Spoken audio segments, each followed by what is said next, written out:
Hello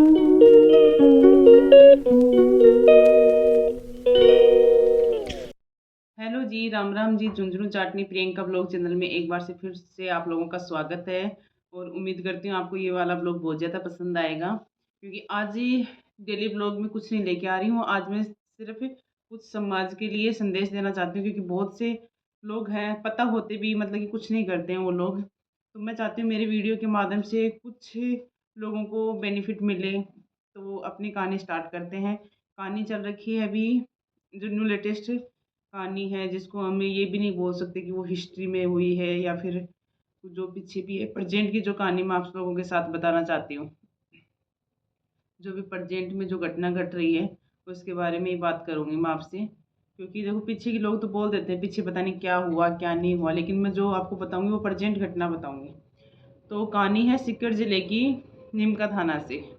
जो आप लोगों ने देखा या नहीं देखा मुझे नहीं पता, पर आप लोग जानने की कोशिश पूरी करना। तो वहाँ पे क्या होता है कि लड़का गवर्नमेंट जॉब करता है, फौज में होता है, फौजी है लड़का। और लड़की भी अच्छी पढ़ी लिखी हुई है। तो लड़के की शादी होती है। तो सबसे पहले मैं टॉपिक बता देती हूँ कि लड़का अपनी दुल्हन को अपने घर नहीं लेके जाता है, शादी करके वहीं छोड़ जाता है। अब उसकी कहानी मैं आपको आगे डिटेल में बताती हूँ कि क्या हुआ था क्या नहीं हुआ था। तो वो सारी चीज़ें मैं आप लोगों के साथ शेयर करती हूँ। हुआ क्या था, लड़का पक्ष होता है, उसके चाचा के लड़के की डेथ हो जाती है। तो उसका दिवाली के पहले दिन ही 15 दिन होते हैं, तो उन लोगों ने पहले 15 दिन के अंदर अंदर उसका घड़ा वड़ा भर दिया था, ताकि मतलब कि त्यौहार मनेगा तो नहीं, देखो त्यौहार तो, लेकिन कोई भी शुभ कार्य कर सकें हम लोग। हमारे मतलब ये होता है भाई, हिंदू रीति रिवाज में 1.25 महीने का होता है वैसे तो। पर पता है क्या होता है कि घर में कोई फंक्शन आ रहा है तो बूढ़े बुजुर्ग बोल देते हैं कि भाई नहीं, चलो 15 दिन में कर लेते हैं ऐसे। तो उन्होंने क्या करा था, मटका भर दिया था। तो लड़की वालों की तरफ से फ़ोन आता है कि आप लोग ना वो करो बेटा, अंदर चलो, कि आप लोग ना दिवाली के दिन है लगन दे दो।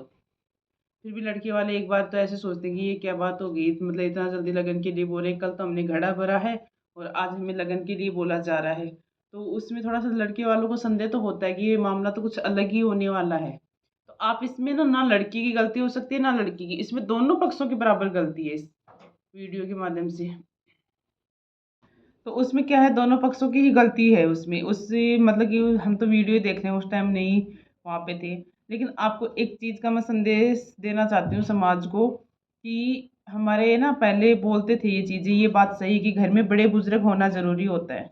और ये चीज़ हकीकत है कि घर में हमारे बड़े बुजुर्ग होते हैं, वो जो फैसला लेते हैं ना वो सही भी लेते हैं। और आजकल की जो जनरेशन हो गई है, वो कहते हैं ना गरम गरमाई में ना जो फैसला ले लिया तो उस पर अड़िग जाते हैं वो लोग। ना किसी की सुनते हैं, ना वो अपने माँ बाप की सुनते हैं, ना वो भाई बहन की किसी की नहीं सुनते हैं। तो उसी घटना में भी यही कहानी हुई थी। तो जब भी लड़के का लगन वगन आ जाता है, उसमें दहेज जो देना होता है, लड़की वालों को सारा कुछ दे दिया था। लड़का जाता है शादी के लिए वहाँ पे। तो लड़के को क्या होता है कि वहाँ पे लड़के के ना तो कोई जो बड़े बुजुर्ग होते हैं घर के अंदर, भाई जैसे कि है पिता है, मामा है, या फिर ताऊ है, चाचा है, जो परिवार के हमारे जितने भी बड़े बुजुर्ग होते हैं, तो वो शादी में नहीं जाते हैं। क्योंकि उनके घर में डेथ हो गई थी, जवान मौत हुई थी, तो उस वजह से वो शादी में नहीं जाते हैं। और गए थे सारे ही लड़के की हम उम्र के बंदे गए थे, कोई उसके दोस्त थे, कुछ गांव के थे। तो आपको एक बात बताना चाहूँगी कि जो गांव वाले होते हैं या दोस्त होते हैं, वो किसी अपने का भला नहीं चाहते हैं। ये रियलिटी है। 100 में से 1% बंदा ऐसा होगा जो किसी का भला चाहता हो। बाकी दुनिया ऐसी बन गई है कि वो किसी का भला। उन लोगों ने क्या करा, लड़के ने अगर पानी भी मांगा है तो उन लोगों ने ड्रिंक पिलाई लड़की को खूब सारी। लड़की ने ड्रिंक पी है। लड़के ने स्टेज पे जब कहते हैं ना अपने तोरन मारते हैं, तोरन की टाइम पे लड़के ने कुछ अपशब्द निकाले अपने मतलब कि मुँह से, अपनी सास को निकाले हैं। फिर वहाँ पे लड़कियाँ थी, तो उन लड़कियों के साथ भी अपशब्द से बातें की गई, गाली गलौज किया गया है वहाँ पे। तो ये सारी घटना वहाँ हो जाती है। उसके बाद भी जैसे तैसे चलो ये होता है कि देखो, इज़्ज़त दोनों साइड से जाती है। ये ज़रूरी नहीं कि आप लड़की वालों की ही इज़्ज़त जाएगी। तो उसमें क्या होता है कि फिर फेरे-वेरे हो जाते हैं। तो फेरों में भी लड़के ने थोड़े ड्रामे ही करे थे। बोले मुझे संस्कृत नहीं समझ में आती, उर्दू नहीं आती, पता नहीं संस्कृत समझ में नहीं आई, हिंदी में बताओ। उसने पंडित के साथ भी थोड़ी-सी बदतमीज़ी, क्योंकि वो ड्रिंक कर रखी थी। लड़का था फौजी। और उसको भी नहीं पता था कि ऐसे अगर मेरे करने से, उसको लगा था मेरी तो शादी फिक्स है तो हो ही जाएगी मेरी शादी तो। अब मुझे कोई रोकने टोकने वाला नहीं यहाँ पे, है ना। पर उसको ये नहीं पता था तेरी किस्मत में कुछ और ही लिखा हुआ है। अब शादी, वो फेरे हो जाते हैं, तो हमारे फेरे होने के बाद शेखावाटी में समठूणी करते हैं। जब लड़की को विदा करने से पहले मतलब कि उसके ससुराल वालों को जो देना होता है वो सारा कुछ दे देते हैं, नेक वेग जो भी देना होता है, लड़की को जो देना होता है उसको हम लोग समठूणी बोलते हैं। तो वो समठूणी कर देते हैं। समठूणी में भी उसने कन्यादान के पैसे मांगे थे। पर मोस्टली मैं आप लोगों को एक बात बता देती हूँ कि कोई बहुत से माँ बाप ऐसे हैं जो नहीं देते हैं। एक मिनट। तो उसमें क्या नेक वेक सारा कुछ हो जाता है उस टाइम में, और लड़की को भी नेक दे देते हैं। लड़की के जो मतलब कि उस टाइम शायद लड़की का पापा था या नहीं, कंफर्म नहीं है उस बात का, तो सब कुछ हो जाता है। फिर होती है लास्ट में जब जाते हैं लड़के वाला लड़की को लेके अपने घर के लिए जाएगा, तो उससे पहले एक जूता छुपाई की रस्म होती है। मोस्टली ऑल इंडिया में होती है वो रस्म, तो और उसका लड़के वालों को नेक देना पड़ता है। तो जब इतना खर्चा कर दिया तो उसमें 5,000 11,000 रुपये कुछ मायने नहीं रखते हैं, है ना। तो लड़के से 11,000 रुपये नेक मांगा गया। तो लड़के ने बोला था कि अगर मेरे पास 11,000 रुपये हो जाते तो मैं इतने में 11,000 की तो दारू पी लेता, मेरे पास 11,000 रुपये नहीं। लड़के की ये बोल थे उस टाइम। तो उस टाइम भी घर वालों में थोड़ा सा ये हो गया।